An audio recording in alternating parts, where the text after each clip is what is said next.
নমস্কার। দৃশ্যকল্পে আপনাকে স্বাগত। সকলে নিশ্চয়ই ভালো আছেন। আমি পলাশ মুখোপাধ্যায় যথারীতি চলে এসেছি যাওয়া এবং খাওয়ার নতুন আরও একটি পর্ব নিয়ে। সকাল সকাল বেরিয়ে চলে এসেছি দমদম স্টেশনে। আজ আমার গন্তব্য নদিয়ার একটা সমৃদ্ধ জনপদ চাকদহ বা চাকদা।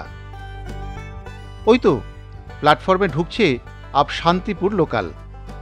আগে বরং উঠে পড়ি ট্রেনে, বাকি কথা ট্রেনেই হচ্ছে। দমদম থেকে ছেড়ে দিয়েছে ট্রেন। এই ট্রেনে বসে আমি যাব চাকদহের আগের স্টেশন পালপাড়া পর্যন্ত। পালপাড়া চাকদহ পৌরসভার মধ্যেই পড়ে। আগে পালপাড়ায় যে দ্রষ্টব্যগুলি আছে সেগুলি দেখে তারপরে এগোবো চাকদহের দিকে। চাকদহ বা চাকদা নদিয়ার একটি প্রাচীন জনপদ। পুরাণে কথিত আছে ভাগীরথী বা গঙ্গা নদী আনয়নকালে প্রচণ্ড বর্ষণের কারণে ভগীরথের রথের চাকা এখানে বসে যায়। তিনি সেই চাকা টেনে তোলেন এবং প্রকাণ্ড দহের সৃষ্টি হয়। সেই থেকে নাম হয় চক্রদহ। কালক্রমে যা চাকদহ বা চাকদাতে পরিণত হয়েছে। অন্য একটি ব্যাখ্যা অনুযায়ী চাক বা চক্র শব্দের অর্থ চাকা এবং দহ শব্দের অর্থ গভীর বা ঘূর্ণায়মান অংশ। তাই চাকদহ নামটি গঙ্গা নদীর একটি বিশেষ বাঁকের কারণে হতে পারে, যা একটি চাকার মতো দেখতে। কল্যাণী পার হতেই বদলে গেল বাইরের দৃশ্যপট। সবুজ মাঠ, সবুজ বাগান, এখন শুধুই সবুজের মধ্যে দিয়ে যাওয়া। কলকাতা থেকে চাকদহ কম বেশি 60 থেকে 65 কিলোমিটার পথ। ট্রেনে গেলে ঘন্টা দেড়েক সময় লাগে। 1885 সালে এটি 5000 জনসংখ্যার একটি গ্রাম ছিল। 1886 সালের মে মাসে চাকদহকে পৌরসভা ঘোষণা করেন ব্রিটিশ স্থাপত্য প্রকৌশলী জন বেগলার, যার প্রথম শাসক ছিলেন কাজী মির্জা ইত্তেশাম উদ্দিন, যার সম্পর্কে পরে আসছি আমরা। কথা বলতে বলতেই চলে এসেছি চাকদহের কাছাকাছি। ট্রেন ঢুকছে চাকদহের আগের স্টেশন পালপাড়ায়। আগেই বলেছিলাম আমি কিন্তু এখন নামবো পালপাড়াতেই।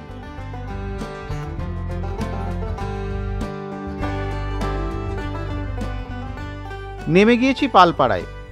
এবারে স্টেশনের পূর্ব দিকে যাব।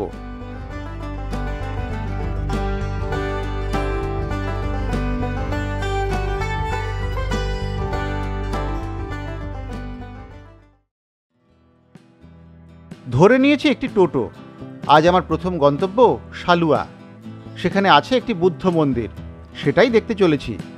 স্টেশন থেকে বুদ্ধ মন্দির 1.5 কিলোমিটার মতো পথ।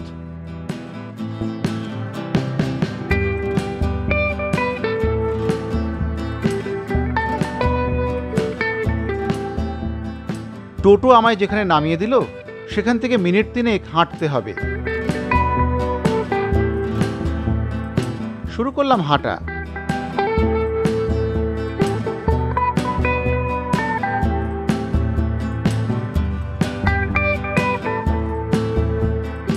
তবে এই পথটি পাড়ার মধ্যে দিয়ে হলেও একটু পরেই বেশ ধান ক্ষেতের মধ্যে চলে এলো। এবার তো দারুণ লাগছে এই রাস্তা ধরে যেতে।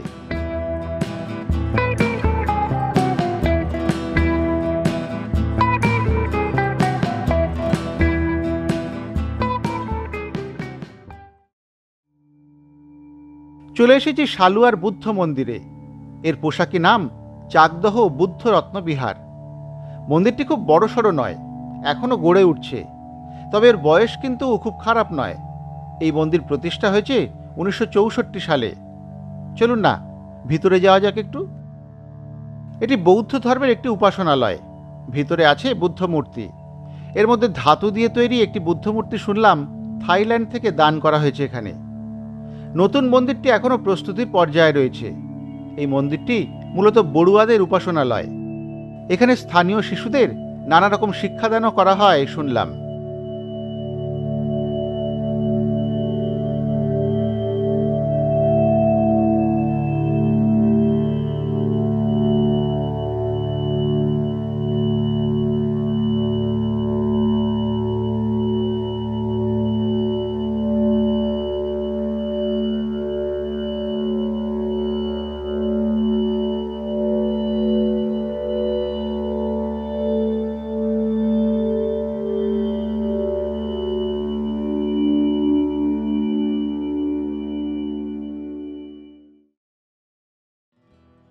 বুদ্ধ মন্দির দেখে আবার রওনা দিয়েছি আমি। ফিরে চলেছি পালপাড়া স্টেশনের দিকে। স্টেশনে পৌঁছে যাব কাছেই থাকা পালপাড়ার বিখ্যাত টেরাকোটা মন্দিরে। এই মন্দির কিন্তু আমরা আগে দেখেছি। আমাদের পুরনো দর্শকদের মনে থাকবে শিমুরালী ভ্রমণ পর্বে আমরা এই টেরাকোটার মন্দিরটা দেখেছিলাম। তবে আবার এখানেই যখন এসেছি ভাবলাম আপনাদের আরও একবার দেখিয়েই দিই। যারা শিমুরালী পর্ব দেখেননি তারা একটু দেখে নিতে পারবেন।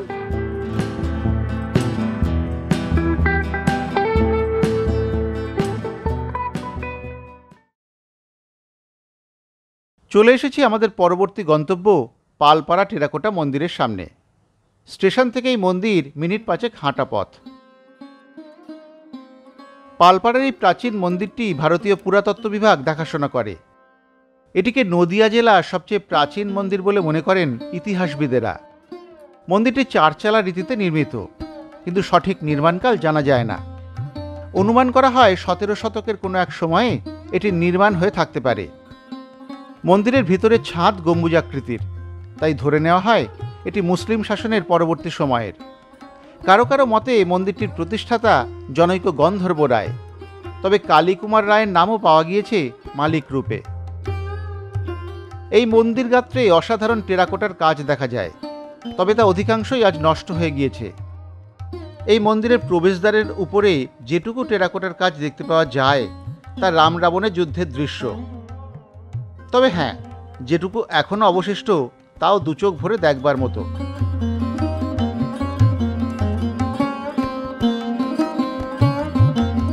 মন্দিরের গর্ভগৃহে কোনো দেব বিগ্রহ কিন্তু নেই।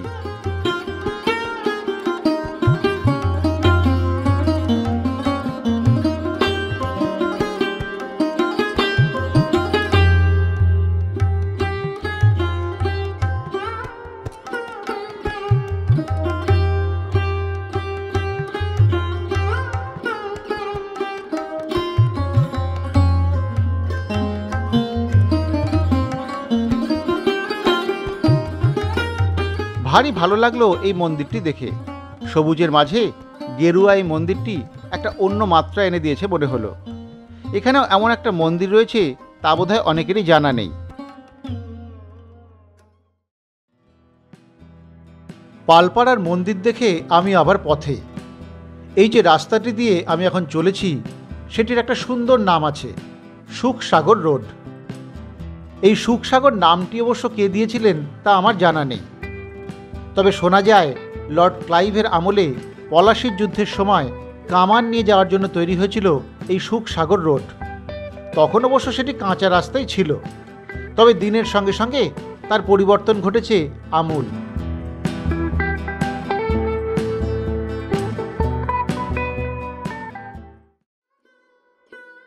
সুখসাগর রোড ছেড়ে এবারে আমরা ঢুকবো ডান দিকে। সামান্য এগোলেই রয়েছে পালপাড়া জোড়া শিব মন্দির। দুটি পাশাপাশি মন্দির 8 চালা ঘরানার, দুটি শিব মন্দির। মন্দির দুটি প্রাচীন হলেও সামনে অবশ্য সম্প্রতি একটা পাকা নাট মন্দির গোছের তৈরি করা হয়েছে। তাতে দুটি মন্দিরের কিছুটা সৌন্দর্যহানি যে হয়েছে তা বিলক্ষণ বলা যায়। মন্দিরের ভিতরে রয়েছে শিবলিঙ্গ, নিত্য পুজোও হয়। তবে এই মন্দিরের বয়স তেমন কেউ বলতে পারলেন না।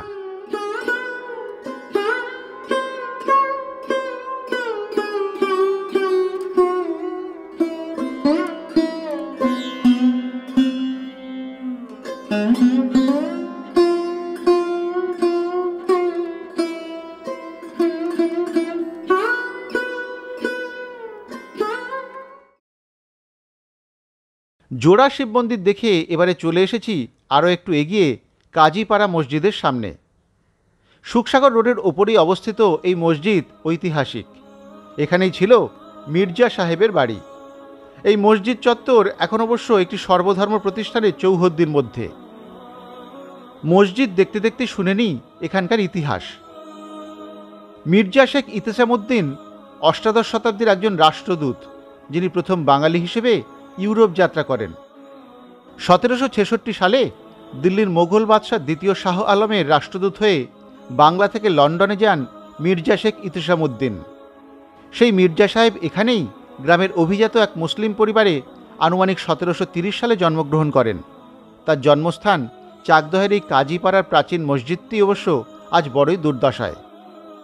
মুর্শিদাবাদের নবাব মীর জাফরের দরবারে মুন্সি সলিমুল্লাহের কাছে তিনি ফার্সি ভাষা শিখে কলকাতায় ইস্ট ইন্ডিয়া কোম্পানিতে মুন্সির চাকরি নেন। বিলেতে ১.৫ বছর কাটিয়ে ১৭৬৮ সালের অক্টোবরে দেশে ফিরে মির্জা পুনরায় কোম্পানির চাকরিতে ফিরে যান। বিলেত থেকে ফিরে ইতেশামউদ্দিনের বেশ নামডাক হয়। লোকমুখে তার পরিচয় হয় বিলায়েত মুন্সি। মির্জা প্রবাস জীবনের অভিজ্ঞতা নিয়ে দেশে ফেরার ১৫ বছর পরে এই ১৭৮৪-৮৫ সাল নাগাদ ফার্সি ভাষায় রচনা করেন সিগরুফ ই বিলায়েত নামা। সাধারণ ক্রমিককাল অনুসরণ করে বিলেতে থাকাকালীন তিনি যা দেখেছেন তার একটা সার্বিক ধারাবিবরণী এবং সেখানকার সমাজ, প্রতিষ্ঠান এবং জীবনযাত্রা সম্পর্কে তার নিজস্ব মূল্যায়ন এই বইয়ের বৈশিষ্ট্য। কথিত আছে দেশভাগের পরবর্তী সময়ে এখানকার মুসলিম জনবসতি স্থানান্তরিত হয় তৎকালীন পূর্ববঙ্গ বা বর্তমান বাংলাদেশে। আজ কালের প্রহর গুনছে এই মসজিদ সহ সংলগ্ন স্থাপত্য প্রথম ভারতীয় বিলেত যাত্রী শেখ ইতেশামউদ্দিনের জন্মস্থান। কোনো সংরক্ষণ নেই, কোনো উদ্যোগ নেই, নেই কোনো সচেতনতাও। অজানাই থেকে গিয়েছেন এই মানুষটি। অথচ লন্ডনের ব্রিটিশ মিউজিয়ামে সযত্নে রাখা আছে মির্জা শেখ ইতেশামউদ্দিনের লেখা ফার্সি গ্রন্থটি।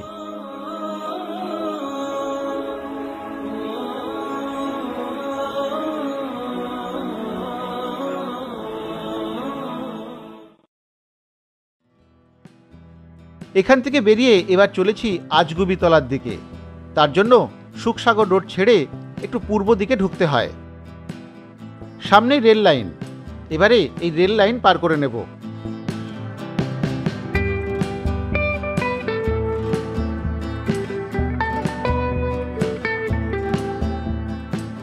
রেল লাইন পার করেই নজরে আসবে একটি তেঁতুলতলা। এটাই আজগুবিতলা। চলে এসেছি এখন জমজমাট চাকদহের শতাব্দী প্রাচীন কেবিএম আজগুবিতলায়। এই যে তেঁতুল গাছ দেখা যাচ্ছে, এর বিশেষ বৈশিষ্ট্য হলো এই গাছের তেঁতুল কাঁচা অবস্থায় ভিতরে লাল থাকে। চাকদহের অনেক ইতিহাসের সাক্ষী এই আজগুবিতলা।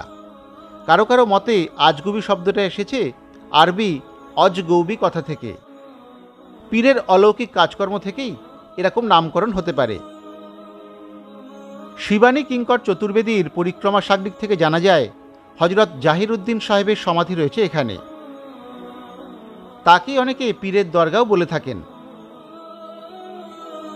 শোনা যায় ৫০০ বছরেরও বেশি প্রাচীন এই তেঁতুল গাছের তেঁতুল অন্য তেঁতুলের মতো দেখতে হলেও এই তেঁতুলের মাঝখানটা কিন্তু লাল রঙের।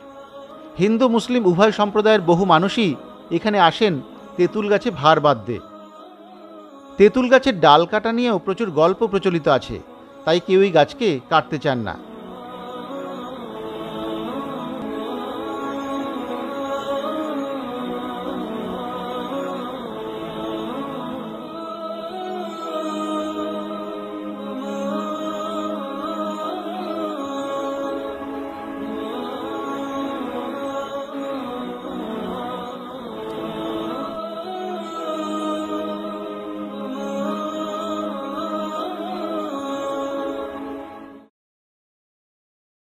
আজগুবিতলা দেখে স্টেশন যাওয়ার পথে এবারে চলে এসেছি ডাকাতকালী তলায়। রাস্তার ধারেই রয়েছে মন্দির। তবে মন্দির বলতে এখানে আপনি একটি অতি প্রাচীন বটগাছ দেখতে পাবেন, যার নিচে দেবী কালীর মূর্তিকে পুজো করা হয়। কথিত আছে যে এই এলাকায় একসময় ঘন জঙ্গল ছিল, তখন কিছু ডাকাত এখানে পুজো করত।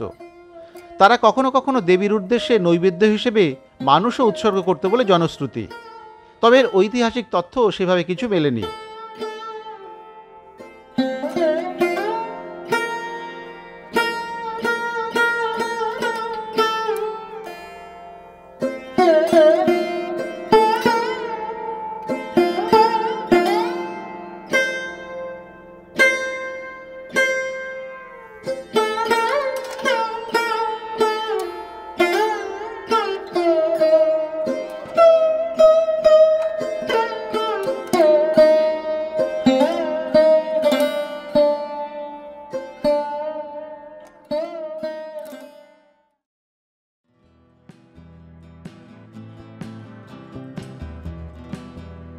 ডাকাতকালী মন্দির দেখে চলে এসেছি চাকদহ স্টেশনের কাছে।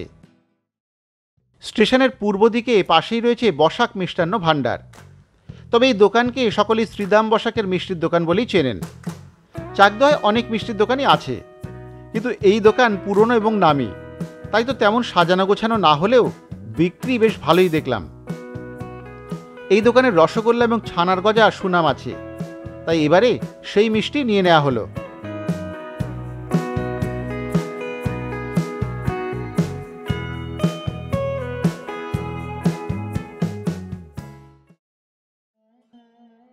মিষ্টি কিনে চলে এসেছি পাশেই থাকা ভ্যান্ডারি কালী মন্দিরে। চাকদাহ স্টেশনের 2 নম্বর প্ল্যাটফর্মের গায়েই এই কালী মন্দির। তবে এখন পুজোর জন্য মায়ের মন্দিরটি বন্ধ, তাই প্রতিমা দেখা গেল না। আসলে এই মন্দিরটি দেখতেও বেশ ভালোই, কিন্তু সেটা দেখতে হলে উঠতে হবে রেলের ওভারব্রিজে। চলুন তাহলে ওপর থেকে দেখে নেওয়া যাক ভ্যান্ডারি কালী মন্দিরের সৌন্দর্য।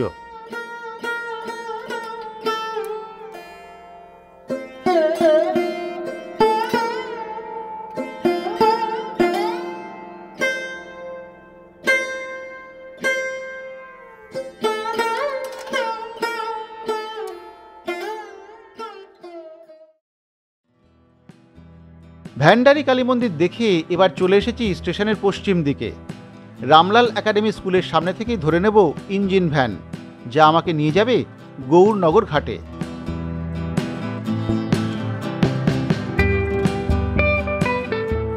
ইঞ্জিন ভ্যান ধরে চলেছি গৌরনগর ঘাট।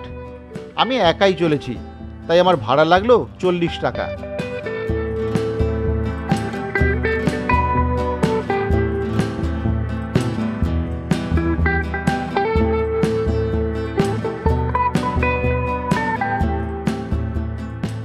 শহর ছাড়িয়ে ঘাটের কাছাকাছি আসতেই আশপাশটা বেশ সুন্দর হয়ে গেল। চমৎকার সবুজ পরিবেশ, কি ভালো লাগছিল এই দিকটায়, কি বলবো আপনাদের।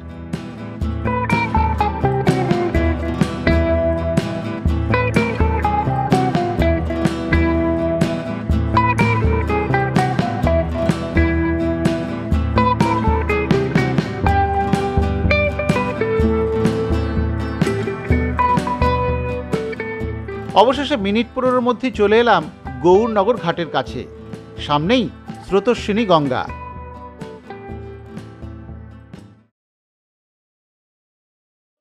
গৌরনগরে একদিকে নৌকো পারাপারের ঘাট, অন্যদিকে নদীর পাড় ধরে পায়ে চলা পথ।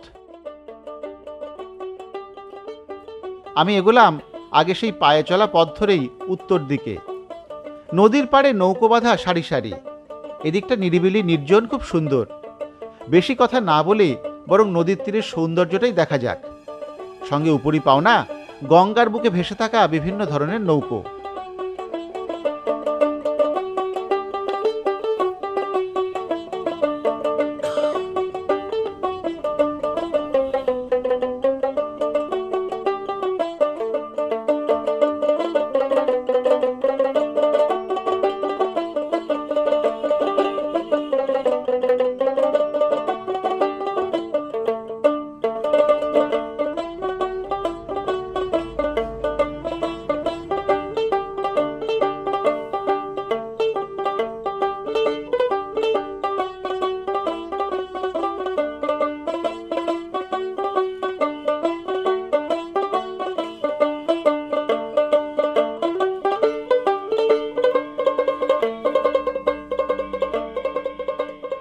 এদিকে হাঁটতে হাঁটতেই বেশ খানিকটা এগিয়ে এসেছি। সামনেই দেখি গঙ্গার ধারে একটা রিসর্ট। একটু কৌতূহলী হলাম। এগিয়ে দেখি এখানে একটা রেস্টুরেন্টও আছে। এই রিসর্টে থাকাও যায়। সাজানো গোছানো ভালোই। নেটে এদের সব তথ্যই মিলে যাবে।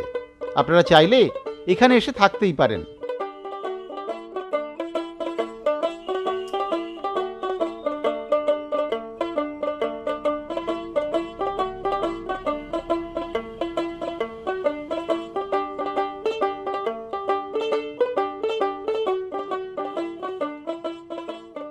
এবারে চলুন রেস্টুরেন্টে গিয়ে একটু দেখি।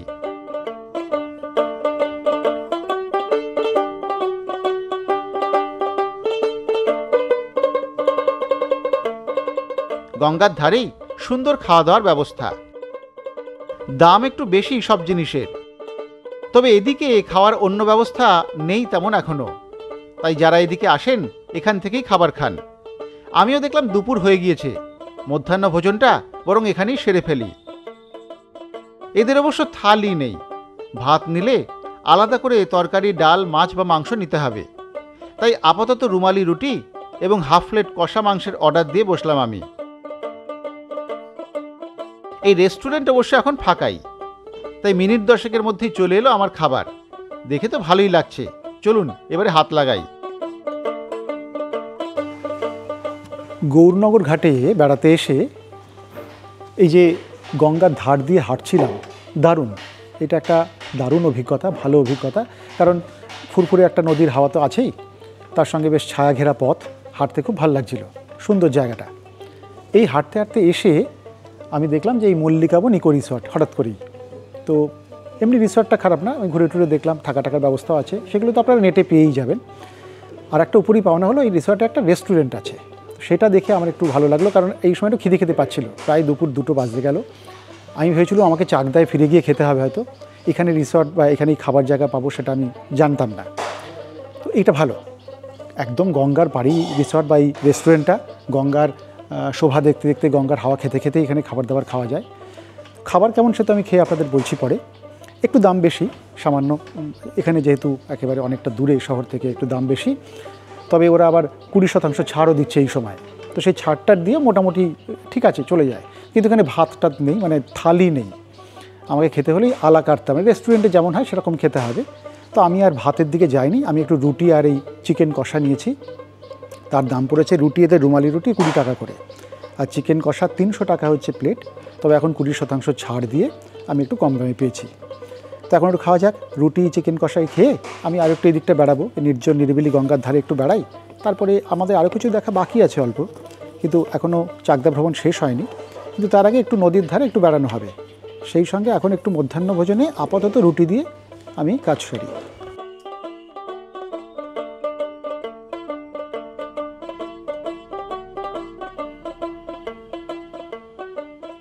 রান্নাটি খারাপ নয়, চিকেন কষাটি খারাপ নয়, দারুণ বলবো না, কিন্তু ভালো, খারাপ না।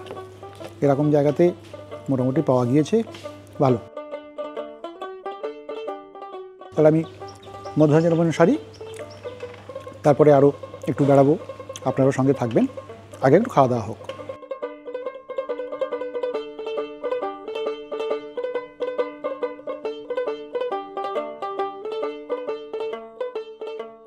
দুপুরের খাওয়া দাওয়া সেরে এবারে টুকটুক করে হেঁটে চলে এলাম গৌরনগর নৌকো পারাপারের ঘাটের দিকে।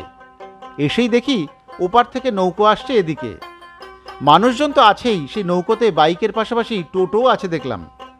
নৌকো ঘাটে ভিড়তেই একে একে নামলেন সকলেই, সবার শেষে টোটোদের পালা।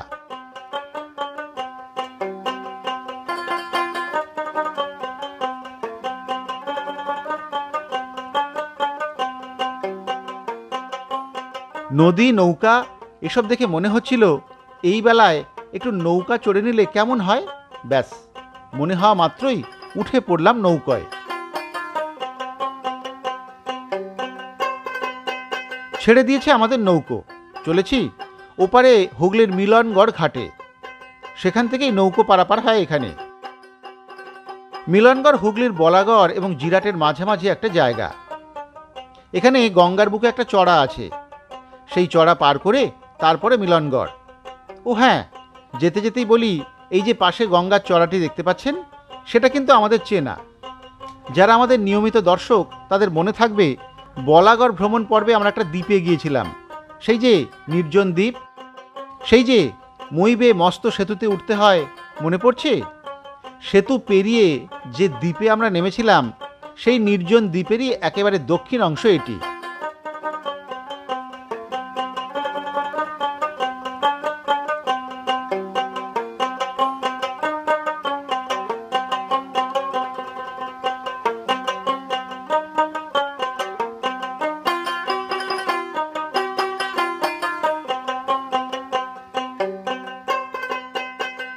চলে এসেছে মিলনগড় ঘাটে। চলুন নেমে একটু হুগলির এই অংশটা সামান্য দেখেই যাই।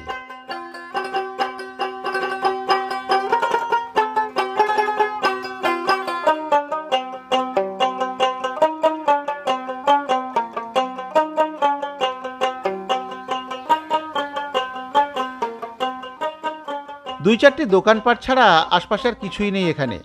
লোকবসতি বেশ দূরে। ওদিকে নদীর ধার ঘেঁষে সবজির ক্ষেত, কলাবাগান ইত্যাদি।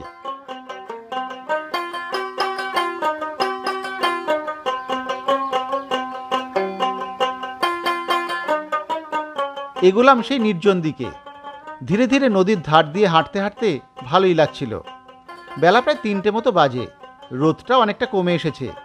নদীর ফুরফুরে হাওয়া সব মিলিয়ে জায়গাটা বেশ জমে গিয়েছে। কিন্তু চলুন একটু বসা যাক নদীর ধারে, নিরিবিলি এখানে।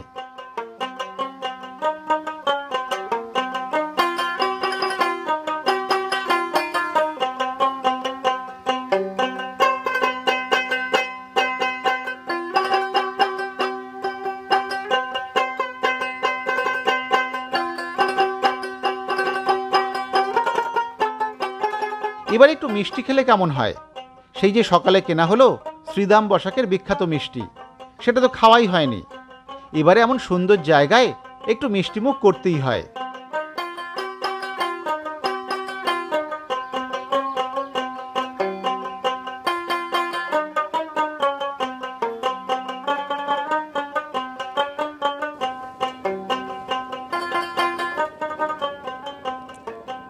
বেড়ানোর এই বেশ মজা। একটু আগে আমরা ছিলাম নদিয়া জেলায়, নদী পার হয়ে টুক করে চলে এলাম হুগলিতে। গঙ্গার ধারটা সত্যি খুব সুন্দর এখানে, নিরিবিলি, নির্জন, খুব একটা লোকজন নেই একেবারেই বললেই চলে। আমার এই বেড়াতে খুব ভালো লাগছিল। তো হুগলিটা তো উপরি পাওনা, এদিকে তো আসার কথা ছিল না। ওই নৌকো চড়াটা কিন্তু দারুণ, কারণ প্রায় 10 মিনিট মতো সময় লাগে এপাশে, মানে গৌরনগর, আমি যে কাছ থেকে উঠলাম ওপাশে গৌরনগর ঘাট থেকেই এপাশে মিলনগড় ঘাট পর্যন্ত আসতে। তো এই 10 মিনিটের একটা সুন্দর নৌকা ভ্রমণ হয়ে যায়। যাতায়াত মিলিয়ে প্রায় 20 মিনিট, ভালোই বেশ। এটা কিন্তু খুব সুন্দর। এপাশে এসে একটু নিরিবিলি নির্জনে নদীর ধারে বসেছি। এইবারে মনে হলো একটু মিষ্টিটা খাওয়া উচিত আমাদের। নিরিবিলি জায়গা, এত সুন্দর নদীর ধার, একটু মিষ্টি না খেলে তো হয় না। আমাদের তো একটা ব্যাপার আছেই জানেন। সকালবেলা সেই মিষ্টি কিনেছিলাম সেই ইয়ের থেকে, শ্রীদাম বসাক। শ্রীদাম বসাক কিন্তু জনপ্রিয়। আমি বহু লোককে জিজ্ঞেস করেছি, প্রত্যেকে এক ডাকেই দোকানটা আমায় দেখিয়ে দিয়েছেন, কিন্তু দোকানের সেরকম কোনো যে বিরাট সাইনবোর্ড, দোকানটা যে খুব সুন্দর সাজানো গোছানো সেরকম নয়, সাধারণ দোকান, কিন্তু তার নামেই চলছে। ওদের রসগোল্লা এবং ছানার গজা দুটো নেওয়া হয়েছিল। খাওয়া যাক একটু তাহলে। প্রথমে রসগোল্লাটা একটু খাই।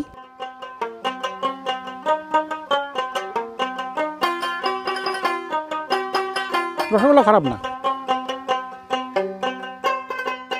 মোটামুটি। আমার তো দারুণ লাগলো না, কিন্তু রসগোল্লা ভালো। এরকম রসগোল্লা আমরা খেয়ে থাকি মাঝে মধ্যে। ছানার গজাটা একটু খাওয়া যাক।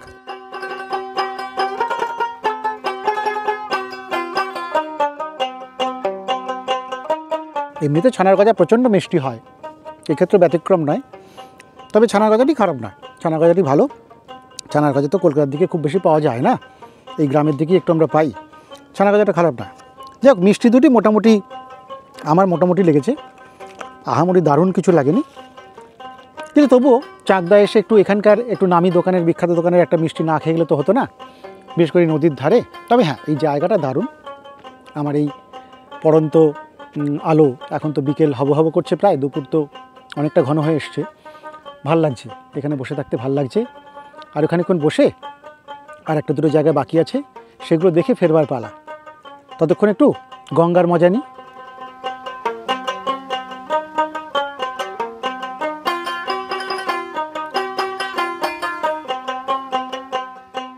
খাওয়া দাওয়া সেরে এবারে ফিরতে হবে। নদীর ধারটা ছেড়ে যেতে চাইছিল না মন। তবু আরও কিছু দেখা বাকি আছে। অগত্যা আবার নৌকো চেপে ওপারে ফিরে চলা।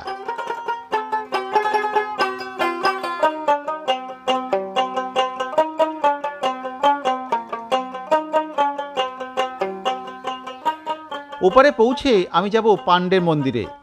গুগল ঠিক বলতে পারছে না। শুনেছিলাম গৌরনগর ঘাটের দিকেই মন্দিরটা। মনে হচ্ছে একটু স্থানীয়দের জিজ্ঞাসা করে নিতে হবে।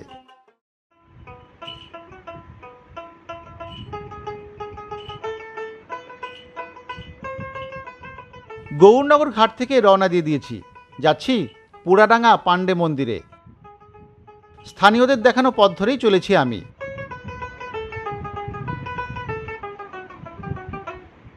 সামান্য কিছুটা যাওয়ার পর আবার সামনে গঙ্গা, তার ধার দিয়েই পথ, যাচ্ছি সেই পথ ধরেই। অসাধারণ এই রাস্তা। নিজেকে এমন সময় না খুব ভাগ্যবান মনে হয়। এমন সুন্দর সুন্দর জায়গা দেখতে পাই, এমন সুন্দর পথ দিয়ে চলতে পারি। এটা গুরুজনদের আশীর্বাদ এবং মানুষের ভালোবাসা ছাড়া সম্ভব নয় বোধহয়।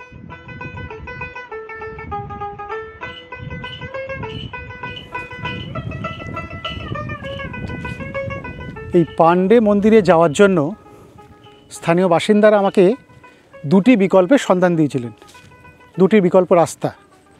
একটা হচ্ছে দুবার টোটো পাল্টে যাওয়া যায় পাণ্ডে মন্দিরে, তাতে 10-20 টাকা খরচ পড়বে। আরেকটি হচ্ছে এই গঙ্গা নদীর পাশ দিয়ে একটা রাস্তা গিয়েছে, সেটা দিয়েও হেঁটে যাওয়া যায়, যেহেতু এখন শুকনোর সময়, এখন খুব একটা বৃষ্টি বাদলা হয়নি, সেটা দিয়েও যাওয়া যায়।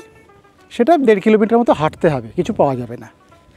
আমি দ্বিতীয়টাই পছন্দ করেছি, এবং দ্বিতীয় পছন্দটা যে আমি অত্যন্ত ভালো করেছি, এটা যে একটা ঠিকঠাক আমার বাছা হয়েছে, তার প্রমাণ হচ্ছে এই প্রকৃতি বা এই পথটা। এক অসাধারণ রাস্তা, একদিকে গঙ্গা নদী আর অন্যদিকে কলা বাগান, বিভিন্ন সবজির ক্ষেত, মানে সবুজের একটা বিস্তার। এই জল এবং সবুজের মাঝখান দিয়ে পায়ে চলা পথ, এখানেও খুব বেশি লোকজন নেই, তার মধ্যে দিয়ে হাঁটা, এটা চলেছে, এটা দারুণ লাগছে। হ্যাঁ, বয়স্করা হয়তো পারবেন না, বা যাদের একটু হাঁটাহাঁটির সমস্যা আছে তাদের পক্ষে এটা মুশকিল এই রাস্তাটা ধরা।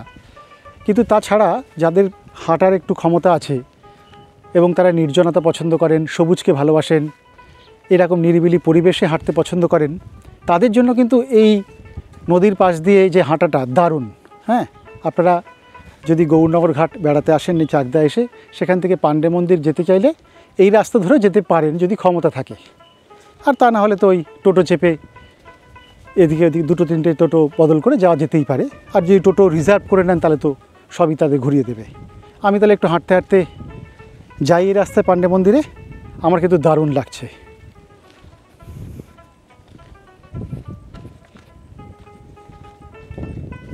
অপূর্ব, অপূর্ব।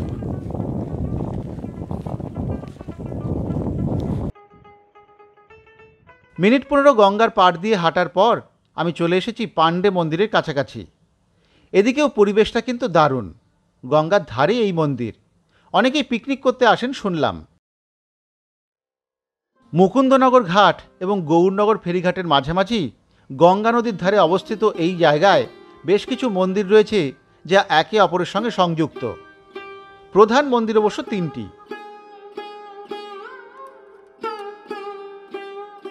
একেবারে সামনে গঙ্গার ধারে রয়েছে ত্রিশক্তি মন্দির। একই মন্দিরে অধিষ্ঠিত কালীর 3 রূপ। 3টি আলাদা কক্ষের একটিতে রয়েছেন আদ্যামা, অন্যটিতে ভবতারিণী, আরেকটিতে আছেন তারামা। এই মন্দিরের সামনে আছে একটি শিব মন্দির, যা শিবলিঙ্গের মতো দেখতে। এই শিব মন্দিরের ভিতরে আছে শিবলিঙ্গ। এই 2 মন্দিরে নিত্য পুজো হয়।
এই মন্দির চত্বরে রয়েছে একটি জলাশয়, বেশ সুন্দর করে বাঁধানো। এর মাঝে রয়েছে আরও একটি মন্দির, তবে এটি কিন্তু অসম্পূর্ণ। শুনলাম পাণ্ডে উপাধির কোনো ব্যক্তি এই মন্দির কমপ্লেক্সটি গড়ে তোলার উদ্যোগ নিয়েছিলেন, বানিয়েছিলেন বেশ খানিকটা। তার মধ্যেই তার প্রয়াণ ঘটলে মন্দিরটি এমন অবস্থাতেই রয়ে গিয়েছে। এই জলাশয়ের সামনেই আছে একটি শিব মূর্তিও। সবই আছে, তবে কেমন যেন অযত্নের ছাপ নিয়ে। পুরো এলাকাটি প্রচুর আম এবং কলা গাছে ঢাকা। যা গরমের সময়ও বেশ ছায়াময় পরিবেশ তৈরি করে। মন্দিরটির নির্মাণ কার্যও সম্পূর্ণ হয়নি, তবে আমার মতে শুধুই মন্দির দর্শনই নয়, আশপাশের প্রাকৃতিক সৌন্দর্য উপভোগ করতেও এখানে দিব্যি আসা যেতে পারে। আশপাশের এলাকা পিকনিক করার পক্ষেও বেশ উপযোগী।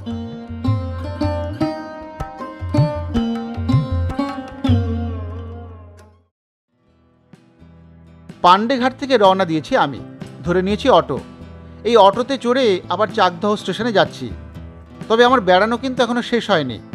চাকদহের অন্যতম প্রধান দর্শনীয় স্থান জগন্নাথ মন্দির এখনো বাদ রয়ে গিয়েছে, এবারে সেটাই দেখতে যাব। এখান থেকে সরাসরি সেখানে কোনো অটো বা টোটো যায় না। ইচ্ছে ছিল আরও দুটি জায়গায় যাওয়ার, রানীনগর ঘাট এবং রায় জমিদার বাড়ি। তবে রায় জমিদার বাড়ি চাকদহ শহর থেকে বেশ দূরে বনমালী পাড়ায়, সেখানে অন্য একদিন আসার ইচ্ছে আছে। রানীনগর ঘাটে অবশ্য সময় কুলালো না। ও হ্যাঁ, মুকুন্দনগর ঘাট কিন্তু এখানে কাছাকাছি, সেটা আমাদের পায়রাডাঙ্গা পর্বেই দেখানো আছে। দেখে নিতে পারেন আমাদের ভিডিও লিস্টে পায়রাডাঙ্গা পর্বে।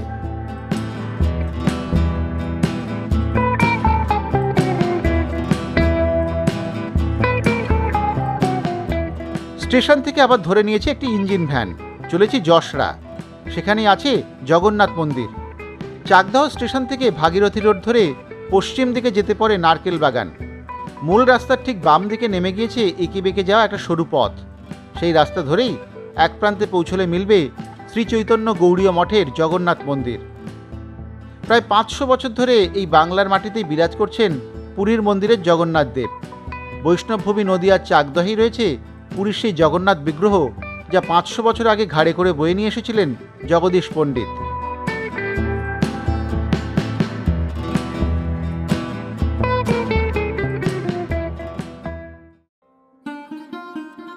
মিনিট দশেকের মধ্যেই চলে এসেছি যশরা জগন্নাথ মন্দিরের সামনে। বিশাল এক বড় তোরণ, বাইরে বড় করে লেখা শ্রীল জগদীশ পণ্ডিতের শ্রীপাঠ। এই তোরণ পেরিয়ে মূল মন্দিরের সামনে পৌঁছলে প্রথমে নজর কাড়ে শ্রী জগন্নাথ বিগ্রহ। তবে এই বিগ্রহের কিন্তু ছবি তোলা নিষেধ। আমি দূর থেকে একটু তুলেছি। ঝলমলে পোশাকে সুসজ্জিত সিংহাসনে বিরাজমান তিনি।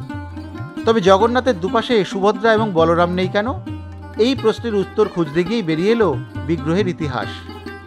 কারণ এই জগন্নাথ বিগ্রহ নাকি খোদ পুরী ধামের। জগদীশ পণ্ডিত ছিলেন মহাপ্রভুর অন্যতম পার্ষদ। টানা প্রায় 1 মাস ধরে পায়ে হেঁটে তিনি পুরী গিয়েছিলেন। সেখানে জগন্নাথ দেবকে দর্শনের পর নাকি মন খারাপ করে জগদীশ পণ্ডিত বলেছিলেন এবার তিনি বৃদ্ধ হবেন, তাই চাইলেও আর দেব দর্শনে আসতে পারবেন না।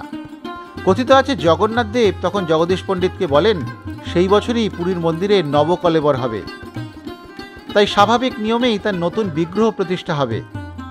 আর পুরনো বিগ্রহটি পুরীর মন্দিরের উত্তর গেট সংলগ্ন তুলসী বাগানে সমাধিস্থ করা হবে। সেই বিগ্রহটি সমাধিস্থ করার পরিবর্তে জগদীশ পণ্ডিত যেন নিয়ে যান।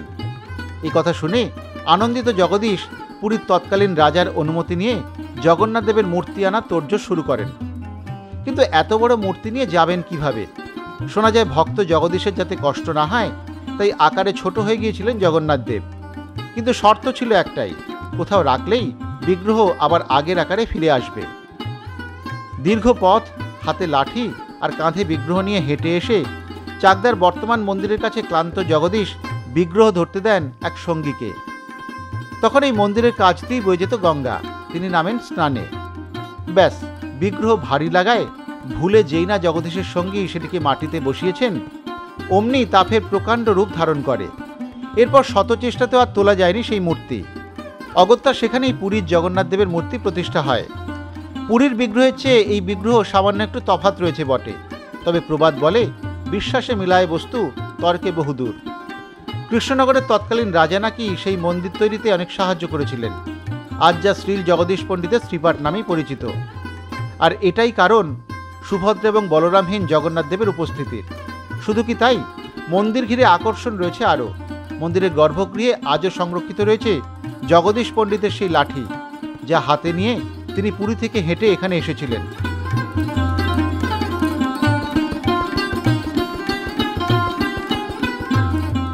সন্ধে হয়ে এসেছে প্রায়, এবার বেরোনো যাক এখান থেকে। চলে এসেছি আবার চাকদহ স্টেশনে। আমার একটু ইচ্ছে ছিল স্টেশনের সামনেই থাকা এই রাজু স্ন্যাক্সের রোল খাবো। এই রোলের খুব নাম শুনেছি, কিন্তু দুপুরে খাওয়া দাওয়ার পর পেটটা ভরে আছে এখনও, তাই আর রোল খাওয়ার সাহস করলাম না এবারে। পরে একদিন এসে রাজু স্ন্যাক্সের রোল খেয়ে যাব। চলে এসেছি প্ল্যাটফর্মে। সকালে দেখা সেই ভ্যান্ডারি কালী মন্দির এখন বেশ আলোকোজ্জ্বল, ভালোই লাগছে দেখতে।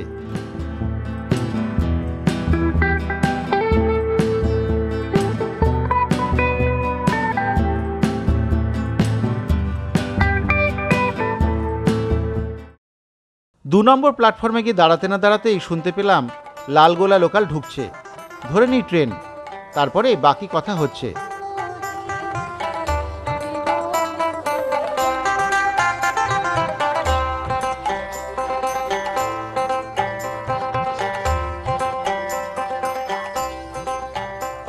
যেতে যেতে এবারে বলি কিভাবে আসবেন। ট্রেনে আসাই সবচেয়ে সুবিধাজনক। শিয়ালদহ, দমদম বা নৈহাটি থেকে রানাঘাটগামী সব ট্রেনই চাকদহ বা পালপাড়া হয়ে যায়। চাকদহের পাশ দিয়ে গিয়েছে 34 নম্বর জাতীয় সড়ক। যারা গাড়ি বা বাইক নিয়ে আসবেন তারা কলকাতা থেকে এই পথ ধরে বা কল্যাণী এক্সপ্রেসওয়ে ধরেও চাকদহে আসতে পারেন। চাকদহের ওপাশে হুগলির বলাগড় বা জিরাট, গঙ্গা পেরিয়ে ওদিক থেকেও আসা যায়। থাকার জন্য চাকদহে কিছু লজ বা রিসর্ট রয়েছে, নেটে তার খোঁজ মিলে যাবে। খাওয়া দাওয়ার জন্য অবশ্য কোনো অসুবিধে কিন্তু হবে না। ভাতের হোটেল, ফাস্টফুড সেন্টার বা ভালো রেস্টুরেন্ট অথবা ধাবা সবই মিলবে। এখানে বেড়ানোর জন্য টোটো, অটো, ইঞ্জিন ভ্যান ইত্যাদি বহু উপায় আছে, কোনো অসুবিধেই কিন্তু আপনাদের হবে না।